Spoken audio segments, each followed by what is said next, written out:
7th class. This is our chapter number 7 tribal communities और हमने ये हमारी वीडियो नंबर 2 है. ठीक है, इसके वीडियो नंबर 1 में हमने क्या पढ़ा था कि ट्राइबल कम्युनिटीज क्या होती हैं, उनके डिफरेंट ऑक्यूपेशन क्या होते हैं और उनका लाइफस्टाइल किस तरीके से हम लोगों से थोड़ा डिफरेंट होता है.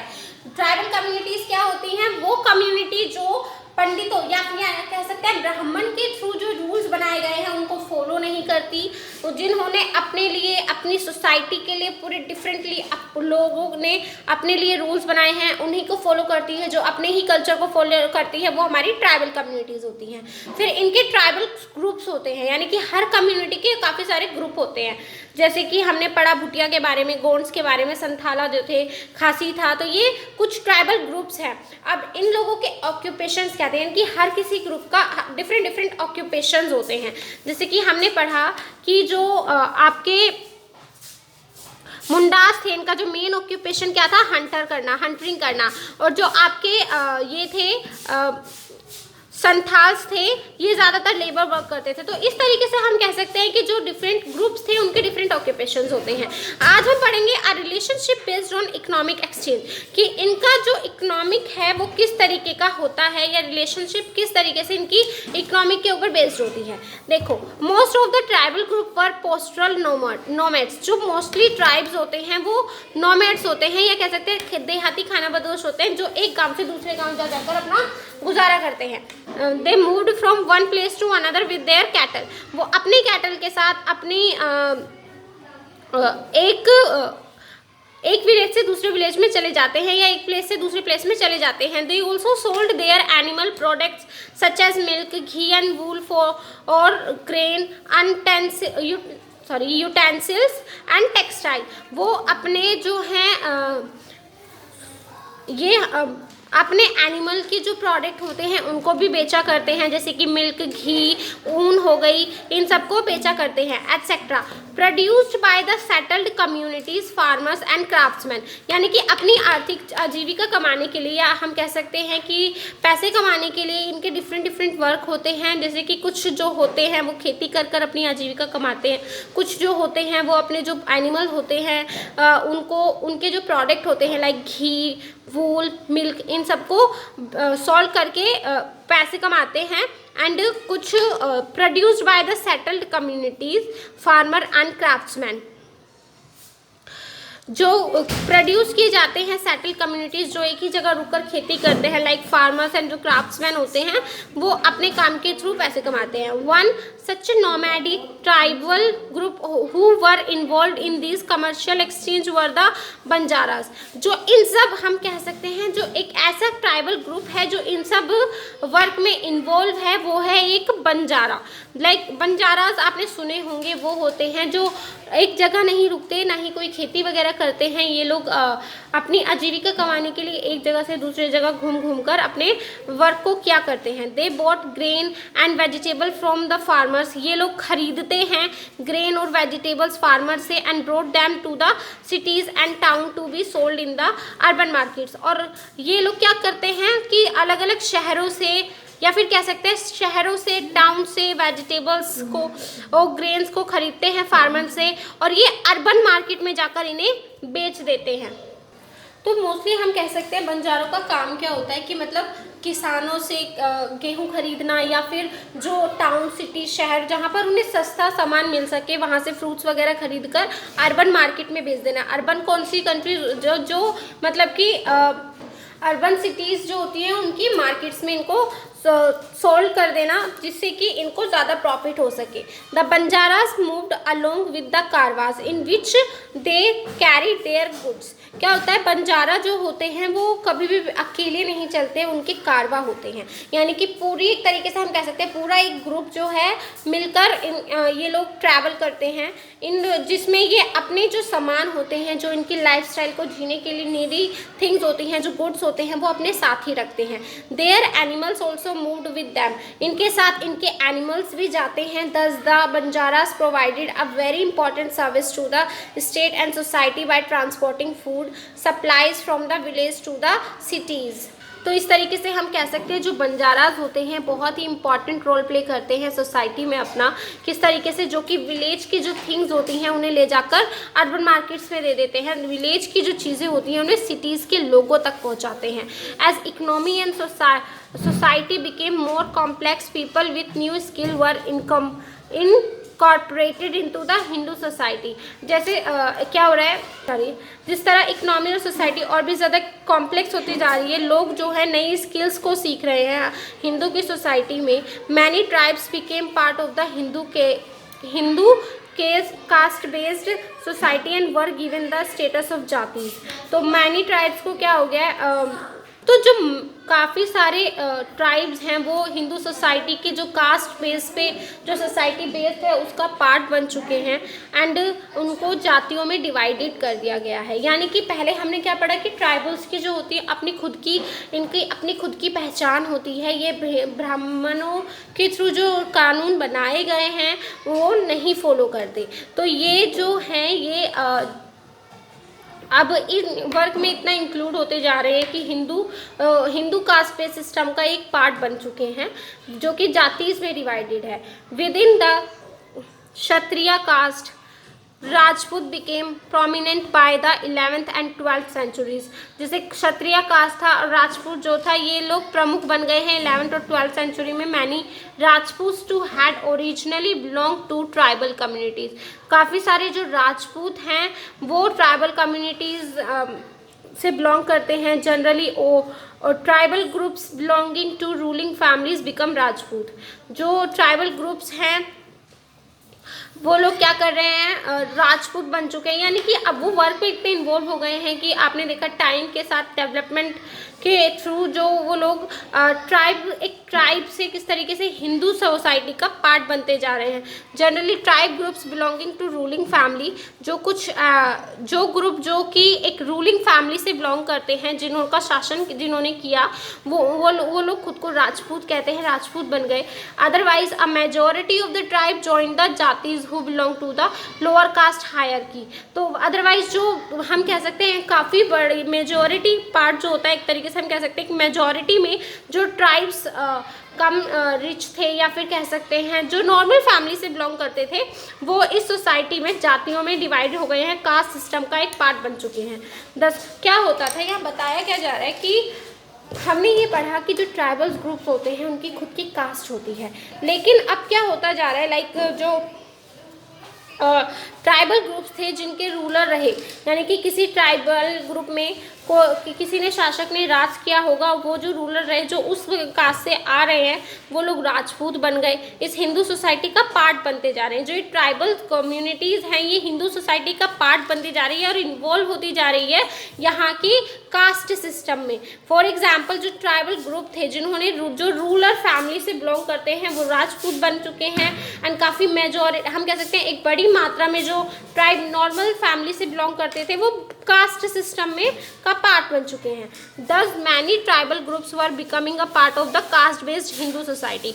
On the other hand, many tribal groups especially in the Punjab, the Sindh region converted to Islam because there was no caste system in Islam and it was free from caste hierarchy। क्या हो रहा है कि जो काफ़ी ज़्यादा जो many tribals जो ग्रुप हैं स्पेशली पंजाब और सिंध में ऐसा हुआ है कि उनके पास किसी भी तरह का कोई धर्म नहीं था या फिर वो किसी भी कास्ट में नहीं इन्वॉल्व हुए, वो लोग इस्लाम धर्म को उन्होंने अपना लिया। ठीक है, तो वो उन लोगों ने इस्लाम धर्म को अपनाया। तो आपने अभी हमने क्या पढ़ा कि किस तरीके से इकोनॉमी ने इन लोगों के रिलेशंस को चेंज कर दिया। लाइक इनके वर्क के थ्रू ये लोग अब अपने जो इनकी नेचुरल हम एक तरीके से कह सकते हैं जो इनकी कास्ट थी उसको चेंज कर ये हिंदुज़्म का एक पार्ट बनते गए और जिन लोग हिंदुज़्म का पार्ट नहीं बन पाए वो लोग उन लोगों ने इस्लाम धर्म को अपनाया। फॉर एग्जांपल पंजाब और सिंध के जो कुछ लोग हैं तो उन्होंने इस्लाम धर्म को अपना लिया। तो इस तरीके से जो इकोनॉमी के ऊपर इनकी रिलेशनशिप बेस्ड हो गई, यानी कि इकोनॉमी के थ्रू इन लोगों को इनका जो रिलेशनशिप जो इनका नेचुरल हम कह सकते हैं रिलीजन था वो थोड़ा चेंज होने लगा। अब हम पढ़ेंगे केस स्टडी ट्राइबल्स के बारे में। ट्राइबल्स यानी कि दो ऐसे ग्रुप जो बहुत ही हम कह सकते हैं स्पेशल थे लाइक गोंड्स एंड अहोम्स। इनकी हिस्ट्री क्या थी इस बारे में हम इसमें पढ़ेंगे। Gonds are sometimes referred by their tribal dialect Gondi. जो हम कहते हैं गोंड्स को ना, कुछ उनकी भाषा में हम कह सकते हैं, उन्हीं की भाषा में उन्हें गोंडी कहा जाता था। They practice shifting cultivation. ये लोग कल्टीवेशन वर्क क्या करते थे? Shifting cultivation. शिफ्टिंग कल्टीवेशन क्या होता है? शिफ्टिंग कल्टीवेशन मतलब होता है शिफ्टिंग कल्टीवेशन में, जैसे कि अगर यहाँ पे फर्स्ट टाइम कृषि की जा रही है, खेती की जा रही है, तो यहाँ पर क्या करेंगे? खेती करने के बाद सबसे पहले क्या होगा? यहाँ के जो पेड़ पौधे हैं उनको जला दिया जाएगा और उसकी जो ऐश होगी फॉरेस्ट में, जो उसकी ऐश बच जाएगी, वो एक खाद का काम करेगी, जिससे कि मिट्टी जो होगी फर्टाइल जो हो जाएगी। तो उस पर तब तक कृषि की जाएगी जब तक कि उस मिट्टी की उपजाऊपन जो है वो कम नहीं हो जाता। और जब वो फर्टिलिटी कम हो जाती है, उसके बाद वो इस लैंड को छोड़कर किसी दूसरे लैंड में जाएंगे और उस फॉरेस्ट के लैंड को पहले क्लीन करेंगे, वहाँ के पेड़ों को काटेंगे, देन उसमें फिर से उसको बर्न करेंगे, एंड जो उसकी ऐश होगी, जो उसकी राख होगी, वो फिर वो उनके लिए खाद का काम करेगी। एंड जब तक वो फर्टिलिटी कम नहीं हो जाएगी तब तक यहाँ पर दोबारा से कृषि होगी। तो इसे हम शिफ्टिंग कल्टीवेशन कहते हैं। ठीक है, यानी कि आप जब तक एक खेत पे काम कर रहे हो, जब तक एक जगह वर्क कर रहे हो, खेती कर रहे हो, जब तक उस मिट्टी की उपजाऊपनता खत्म नहीं होती। लेकिन यहाँ पर पहले के जो पेड़ पौधे हैं उनको काट कर जला दिया जाता था, जिससे कि उनकी जो ऐश बने वो एक खाद का काम करे। Even today they live in the territory spread over modern day Madhya Pradesh. ये लोग आज के मध्य प्रदेश में रहते हैं, ईस्टर्न महाराष्ट्र। यहाँ आपको बताया जाएगा बेटा कि ये लोग कितने एरिया में फैले हुए हैं, कहाँ कहाँ रहते हैं। जैसे कि eastern Maharashtra, Chhattisgarh, northern Andhra Pradesh and western Orissa. The Gonds had form their own kingdom even before Turkish innovation. तो गोंड्स के खुद के किंगडम्स थे जब तक कि तुर्कियों ने आक्रमण नहीं किया था। जब तक तुर्कियों का आक्रमण नहीं हुआ था उससे पहले गोंड्स के खुद के किंगडम्स होते थे। They ruled in about 10th century in the forest region of Narmada valley. उन लोगों ने 10th सेंचुरी में रूल किया था नर्मदा वैली के पास। The Gonds rose when Delhi Sultanate the Gonds rose when Delhi Sultanate decline. जो गोंड्स थे वो उनका उदय तब रोज हुए जब जो दिल्ली सल्तनत थी वो डिक्लाइन हो गई थी। The Akbarnama mention that the Gond kingdoms of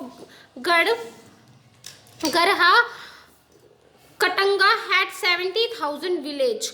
Akbarnama से हमें पता चलता है, अकबरनामा एक ऐसा था जिसमें हमें अकबर के शासन में जितनी भी चीज़ें हुई उसके बारे में डिटेल्स मिल जाती हैं। तो अकबरनामा में ये मेंशन किया गया है कि जो गोंड किंगडम थे वो गरहा कटंगा के 70,000 या 70,000 विलेजेस हुआ करते थे। देयर गोंड किंगडम में there were several clans each having its own ruler. यानी कि इनके कुछ क्लेन्स होते थे, अ ग्रुप ऑफ फैमिली कह सकते हैं, अलग अलग क्लेन्स हुआ करते थे जो कि हर किसी का एक खुद का रूलर होता था। बोला क्या गया है यहाँ पर कि जो आपका गोंड किंगडम है वो गरहा में उस 70,000 विलेजेस में डिवाइडेड था और हर वहाँ पर डिफरेंट सेवरल क्लेन्स होते थे जिनका खुद का एक रूलर होता था। The administration of Gonds was centralised. Administration को सेंट्रल से कंट्रोल किया जाता था। जैसे कि मगध में देखा होगा आपने, पाटलिपुत्र से उनकी जो हम कह सकते हैं उनका जो कैपिटल था वहाँ से बैठकर वो बाकी के अपने स्टेट्स पे कंट्रोल क्या करते थे। इसी तरह ये लोग भी सेंट्रल से कंट्रोल करते थे सभी विलेजेस को। Each kingdom was divided into गढ़s। जो हर किंगडम था वो गढ़ में डिवाइडेड था। Each garh was controlled by a particular Gond clan. और हर गढ़ को एक पर्टिकुलर क्लेन के थ्रू वो कंट्रोल किया जा सकता था। हम कह सकते हैं ये इनका किंगडम है और हर किंगडम जो होता था वो गढ़s में डिवाइडेड होता था। ये गढ़ है, ठीक है, हर किंगडम गढ़ में डिवाइडेड होता था और हर गढ़ का एक खुद का रूलर होता था। Divided into particular Gond clan, जो कि एक minute the administration of Gond was centralised. Each kingdom was divided into गढ़s। Each garh was controlled by a particular Gond clan. Gond यानी कि गोंड एक तरीके से कह सकते हैं ग्रुप ऑफ फैमिली के थ्रू, तो हर गढ़ को पर्टिकुलर गोंड क्लेन के थ्रू, यहाँ पे गोंड क्लेन के थ्रू इन्हें कंट्रोल किया जाता था। It was further divided into 84 village, और हर गोंड क्लेन जो था, ये जो आपके गोंड क्लेन होते थे, ये हर विलेजेस में डिवाइडेड होते थे। ये काफ़ी सारे विलेजेस में डिवाइडेड होते थे, 84 विलेजेस में डिवाइडेड होते थे, जिन्हें हम 84 कहते हैं। द 84 वो सब डिवाइडेड। अब इन सब डिवाइडेड यानी कि जो आपके ये देखो, ये आपका पूरा एक तरीके से हम कह सकते हैं क्या था, ये आपका किंगडम है। किंगडम को डिवाइड किया गया है यहाँ पर। किंगडम को किस में डिवाइड किया गया था? क्लेन्स में डिवाइड किया गया था।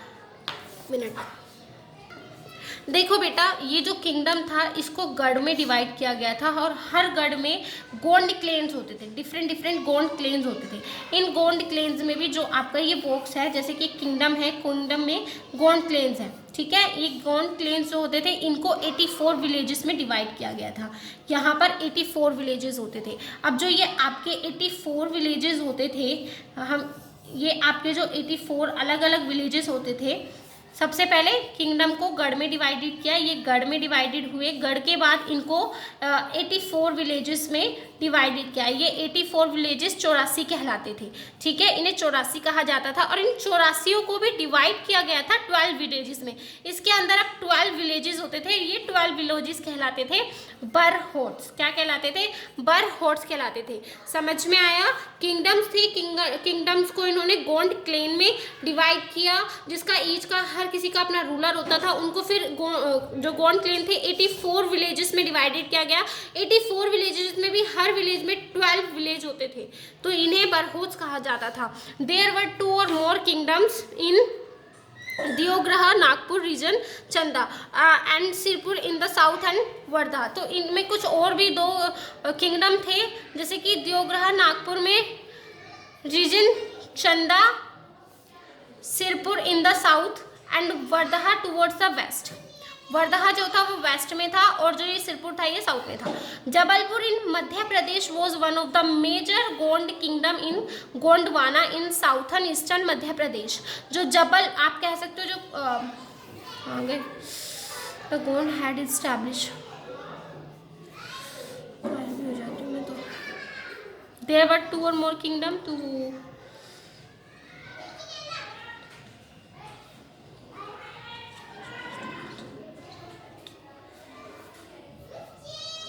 Jabalpur in Madhya Pradesh was one of the major centres of Gond power.